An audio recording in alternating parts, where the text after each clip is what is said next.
Halo semua, selamat datang di channel kami. Hari ini kita akan membahas topik yang sangat menarik dan kontroversial dalam dunia pengasuhan anak, neuroparenting atau pengasuhan berbasis otak. Pernahkah Anda mendengar klaim bahwa 3 tahun pertama kehidupan anak adalah masa kritis yang menentukan masa depannya selamanya? Atau bahwa jika Anda tidak berbicara dan bermain dengan bayi Anda dengan cara tertentu, perkembangan otaknya akan terganggu secara permanen. Klaim-klaim ini semakin populer dan bahkan digunakan sebagai dasar kebijakan pengasuhan anak di berbagai negara. Tapi benarkah demikian? Mari kita kupas bersama-sama. Neuroparenting adalah pendekatan pengasuhan anak yang mengklaim didasarkan pada neuroscience atau ilmu tentang otak. Pendekatan ini mempromosikan bentuk pengasuhan intensif dengan argumen bahwa cara kita berinteraksi dengan bayi pada tahun-tahun awal kehidupannya akan secara langsung mempengaruhi struktur dan fungsi otaknya. Gerakan 3 tahun pertama ini menekankan pentingnya kontak fisik yang sering dan intensif dengan bayi, menyusui dalam jangka panjang, tidur bersama bayi, co-sleeping, menggendong bayi, baby wearing, bermain dan berbicara dengan bayi secara terus-menerus. Pendukung neuroparenting mengklaim bahwa aktivitas ini diperlukan untuk perkembangan otak yang optimal, dan jika tidak dilakukan, akan menyebabkan kerusakan permanen pada otak anak. Sekarang, mari kita lihat apa yang sebenarnya dikatakan oleh penelitian ilmiah. 1. Mitos periode kritis neuroparenting sering berbicara tentang periode kritis atau jendela kesempatan yang akan tertutup setelah usia 3 tahun. Faktanya, konsep ini berasal dari penelitian pada ikan dan burung dari tahun 1920-an dan 1930-an.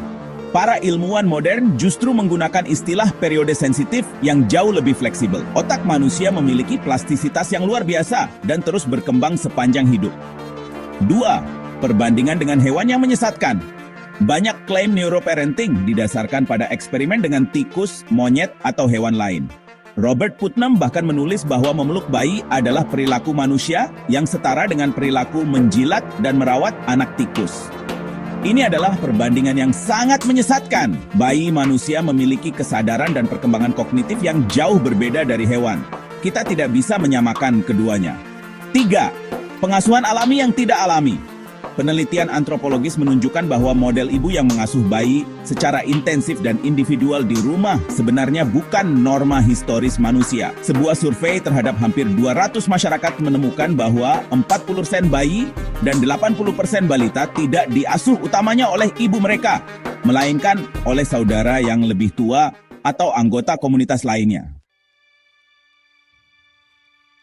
Mengapa gerakan neuroparenting bisa begitu populer? Ada beberapa faktor. Pertama, kecemasan sosial modern. Di era ketidakpastian sosial, ekonomi, dan politik, kita cenderung mencari cetak biru tanpa budaya untuk pengasuhan anak. Neuroscience tampaknya menawarkan panduan objektif yang bebas dari ideologi atau kepentingan politik. Erosi kepercayaan pada otoritas orang tua. Seperti dikatakan David Cameron dalam pidatonya, sudah waktunya untuk mulai berbicara dengan benar tentang pengasuhan dan bayi. Ini mencerminkan pandangan bahwa orang tua tidak bisa dipercaya untuk mengasuh anak mereka sendiri tanpa pelatihan ahli. Pengaruh industri dan kebijakan. Di Amerika Serikat dan Inggris, gerakan neuroparenting telah menjadi dasar kebijakan intervensi dini yang menghabiskan miliaran dolar. Di Senegal, organisasi Tostan menerima hibah 3,8 juta dolar untuk membawa neuroparenting kepada ibu-ibu pedesaan yang dianggap salah dalam cara mengasuh anak. Jadi, bagaimana sebaiknya kita memahami perkembangan anak? Pertama, manusia sangat adaptif. Otak manusia luar biasa adaptif. Anak-anak berkembang dalam berbagai kondisi pengasuhan di seluruh dunia. Tidak ada satu cara benar yang universal untuk mengasuh anak. Konteks sosial dan budaya penting. Cara kita mengasuh anak mencerminkan nilai-nilai dan pandangan dunia masyarakat kita. Yang penting adalah hubungan yang penuh kasih sayang dan responsif, bukan mengikuti resep perilaku tertentu. Kepercayaan pada orang tua. Daripada membuat orang tua takut akan merusak otak anak, kita perlu mempercayai kapasitas alami orang tua untuk mengasuh anak mereka dengan penuh kasih sayang. Dukungan praktis seperti cuti orang tua yang dibayar, perawatan kesehatan yang baik, dan komunitas yang mendukung jauh lebih penting daripada pelatihan pengasuhan.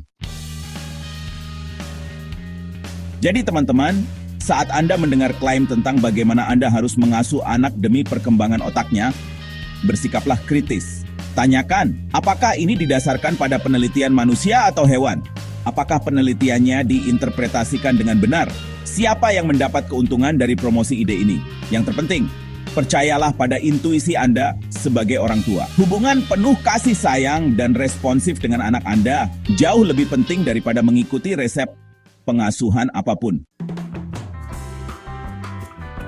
Jika video ini bermanfaat, jangan lupa like, subscribe, dan bagikan ke teman-teman Anda yang mungkin membutuhkannya.